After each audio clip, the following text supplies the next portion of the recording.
কোথাও কোনো অভিযান চালাতে হলে আইন শৃঙ্খলা বাহিনী ছাড়া কারো কোনো অধিকার নেই বলে জানিয়েছেন স্বরাষ্ট্র উপদেষ্টা লেফটেন্যান্ট জেনারেল জাহাঙ্গীর আলম চৌধুরী। বৃহস্পতিবার রাজধানীর ফারিস্ট ভবনে ট্যুরিস্ট পুলিশের কার্যালয় পরিদর্শন শেষে সাংবাদিকদের সঙ্গে আলাপকালে একথা বলেন তিনি।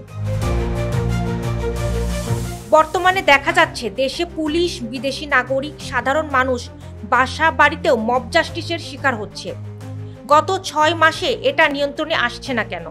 এমন এক প্রশ্নের জবাবে স্বরাষ্ট্র উপদেষ্টা বলেন, এইটা ক্ষেত্রে আমি আপনার সাথে দ্বিমত করব না।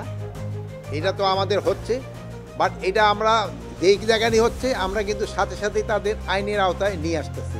এ ব্যাপারে আমি আপনাদের কাছে অনুরোধ করব, আপনি দেখবেন যে ইভেন পুলিশের উপরেও আক্রমণ হচ্ছে। এইগুলি ক্ষেত্রে আপনারা জনগণকে একটু সচেতন করতে হবে।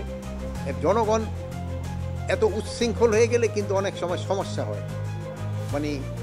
বাহিনী দিয়ে তো সবসময় কন্ট্রোল করা যায় না।